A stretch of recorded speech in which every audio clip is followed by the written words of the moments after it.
of really cool mad scientists in DC. I'm okay. What happened? I lost contact. Are you sure you're all right? Have you found my dad? I'm fine. Had a little run-in with Scarecrow, slowed me down. I'll get back to you in a bit. I do love the choices Kevin Conroy makes in this scene in the voice stuff, because I think it's very clear that he's actually rattled. Yeah, no, rattled it Batman conveys a level of human Batman nobody doesn't have. And rattled Batman is the scariest Batman to me. Batman in the corner, he will fuck you up. Yeah, Gas must have affected me more than I thought. Are you lost, little bat? Having trouble figuring out what's real and what's just a figment of your twisted little mind? Say here. Just roll with it, ass. It gets easier once you did it. It really does.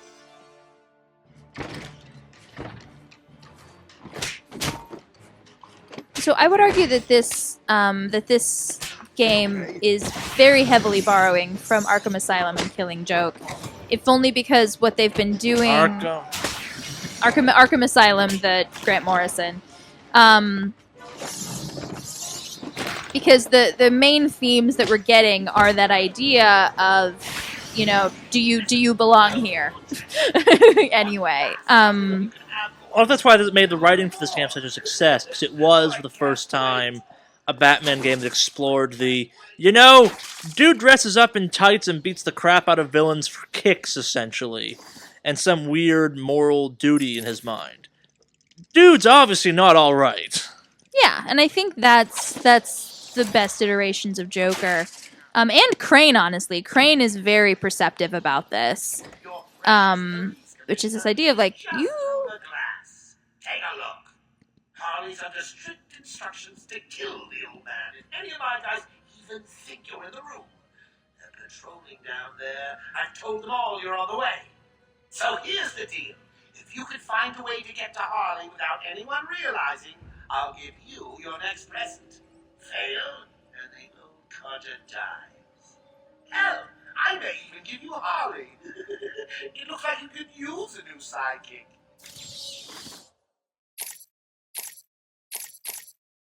That's it. It does upset me a little bit that, because I love Paul Dini. I love him. There's a lot of sort of casual misogyny in these games. In terms of how often they say bitch and the idea of, like, oh, I'll give you Harley. Like, don't you want Harley? To be fair, it's kind of within Joker's personality at that point. Well, because the thing about it's too run of the mill for me. It's too. Again, he's a hipster. I like my Joker competent and hipstery. Artisanal coffee importing hipster Jokers, huh? Yes. I need that AU. Give it to me, internet. AU? Say goodnight, Commissioner. Do your worst.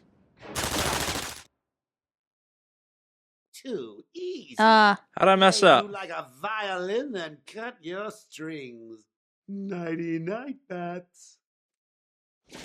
I do like that they made Gordon a humongous badass in the end, because that is what he is. Yeah. He is nothing if not a badass. Take a look. Harley's under strict instructions to kill the old man. Any of my guys even think you're in the room. Patrolling down there. I've told them all you're on the way. So here's the deal. If you could find a way to get to Harley without it, maybe you don't care about the old man after all. Which may be a good thing. Because if any of my boys see you, hear you, Joker's not messing. He wants the old man kept safe from Batman. Anyone gets near him, and it won't be me carrying the So you're not supposed to take them out. You're just supposed to sneak by. I didn't take them out. Ask me. Batman'll be a dead man, and I'll... Must have done something stupid. Oh, I didn't upgrade myself yet. Armor!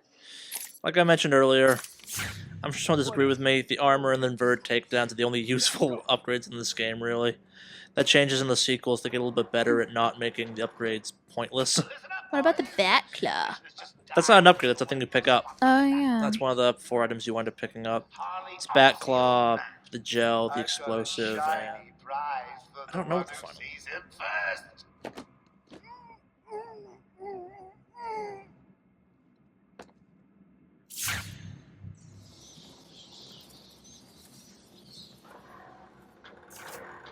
When Mr. J kills Batman, we're gonna get married.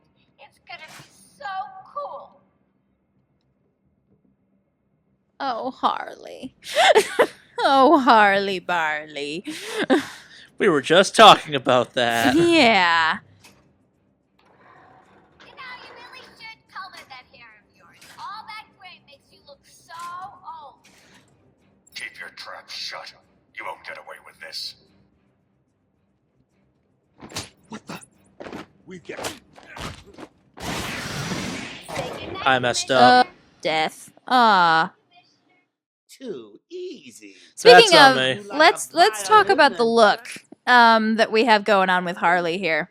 So, anybody who knows Batman the Animated Series is still in a It's a costume. jumpsuit kind of thing. She's a jumpsuit. She's an acrobat. It makes sense. I think my biggest issue with Harley here is that we've lost the acrobat moment. Spot the bat freak when you do. Harley offs the old man. I've got a shiny prize for the one who sees him first. And I think like the design is you know male It's supposed gaze to be because it's a sexy. video game. It's supposed to be sexy, and that's the thing is Harley is sexy. I mean, she and Starfire are the current so cool. real victims of the sexy fashion situation. What's Starfire looking like these days, out of curiosity? Starfire barely wears anything. Oh, so she's now. rocking the Sports Illustrated bikini motif right now. Exactly, yes, and it's purple, and she has green eyes, and everybody's into that. You think anything you gotta say matters? Well, because the explanation that the writers tried to give us about Starfire was that, well, she's an alien. She doesn't really understand that she's being that sexual. Like, she doesn't get it. And I'm like, how is this better? In what universe is this better? Do you men not understand women at all, kind of thing? Well, no, I mean, this is the thing, is that I'd be more okay with it if she was just like, I like to wear less clothes because I am Starfire. This old man looks like he's gonna But it just pee kind of removes her himself. agency. Someone bring me a bucket.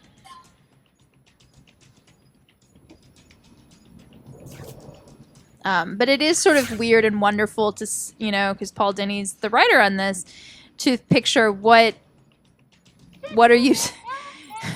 the guy who made your childhood sort of ruin it.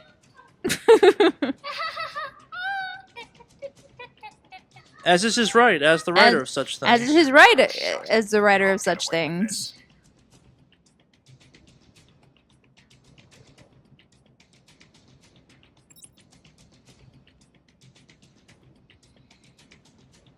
Is he coming your way? No, Or he's going down down. the stairs. Even smell a man in tights and Harley kills the old man.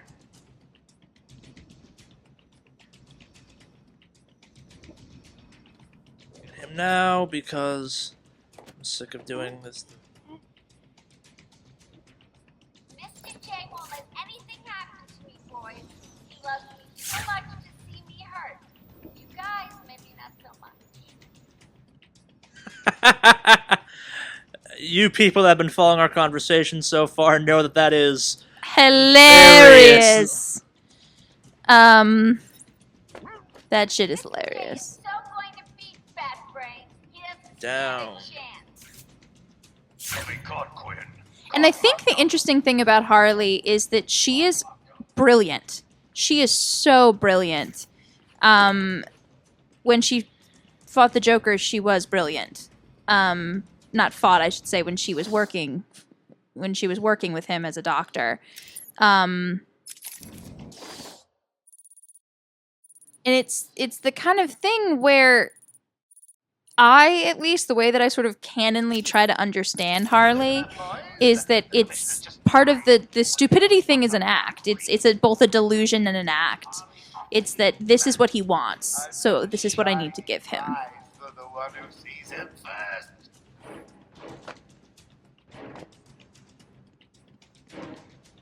We play another round of Where the Hell Do I Go Now That I've Cleared the Room? Bingo with Charlie. Wait, didn't they say there was one other? Oh, it's Harley. That's what it is. I'm not sure where she is. Not surprised. He's chicken. Mr. J has won again.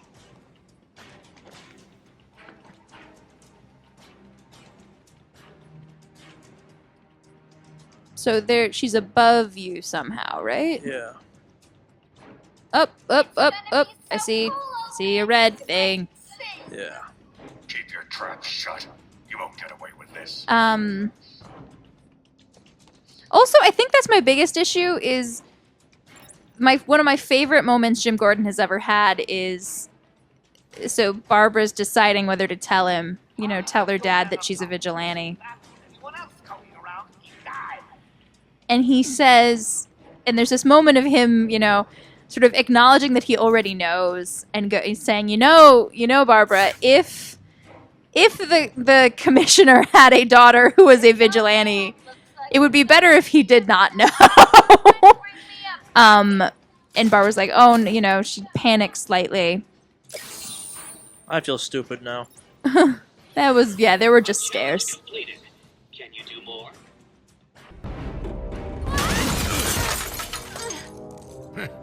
You took longer than I thought. He's out of control. He's trying to prove something. I'm not sure I can stop him this time. You'll do it. Batman, listen. We're not alone. He's got something else down there. I don't know what it is. What a blabbermouth! Spoiling the surprise. Be quiet. Oh, am I getting to you? Am I? Good. You're going to love this next bit.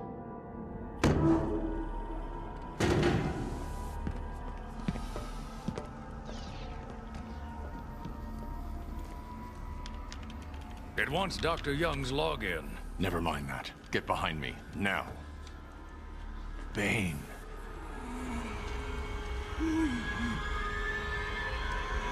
I thought he broke out of Blackgate. Cut me down. Who did this to you? Dr. Young, the Bruja. She drained the venom from my blood. Must stop her. Sorry, Has-Bane. The good doctor won't be a problem much longer. How do you like my puppet? What say we cut him down?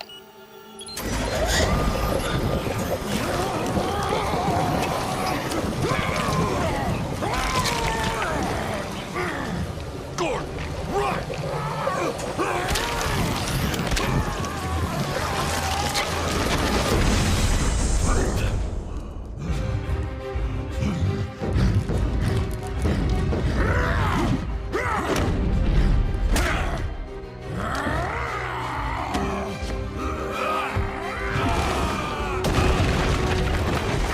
Nice lady.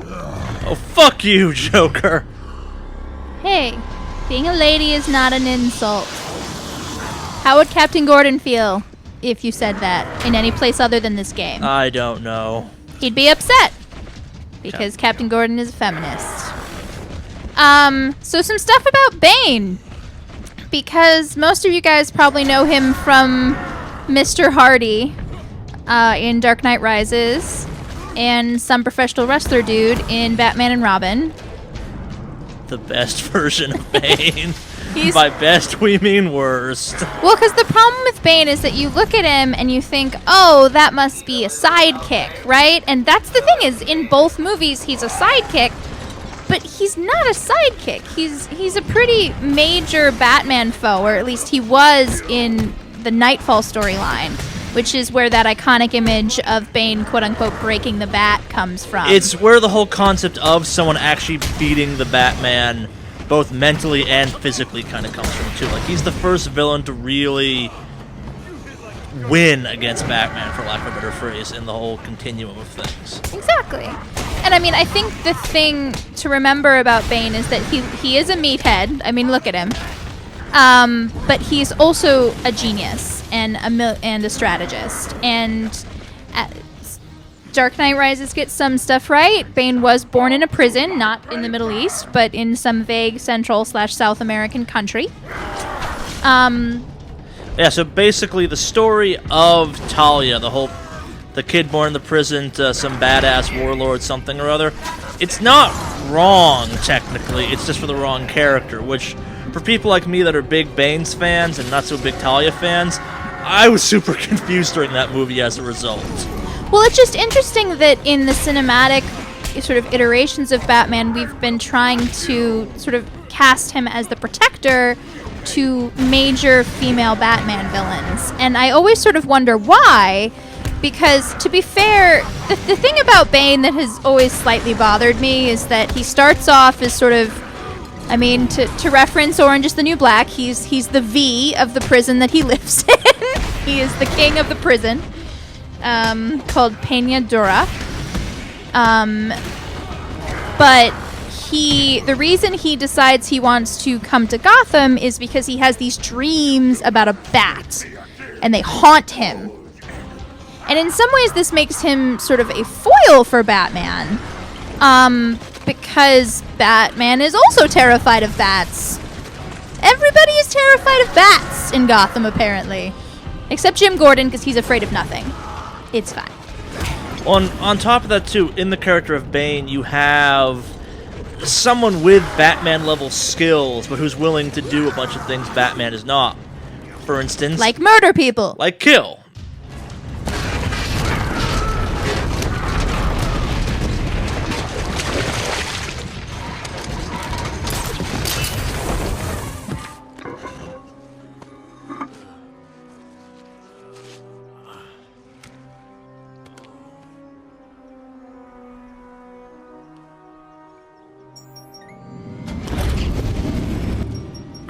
Okay? I'm fine, Jim. Where's Quinn? Gone. Must have gotten loose while Bane was throwing you around. We need to get you off the island. I'm not a rookie. I can handle myself.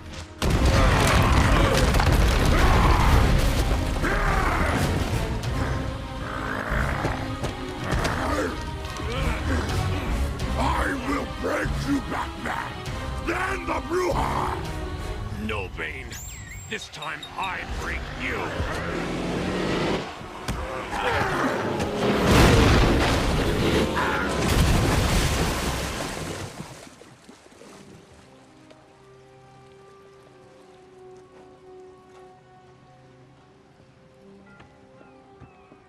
Jim, get back to the mainland. It's too dangerous here.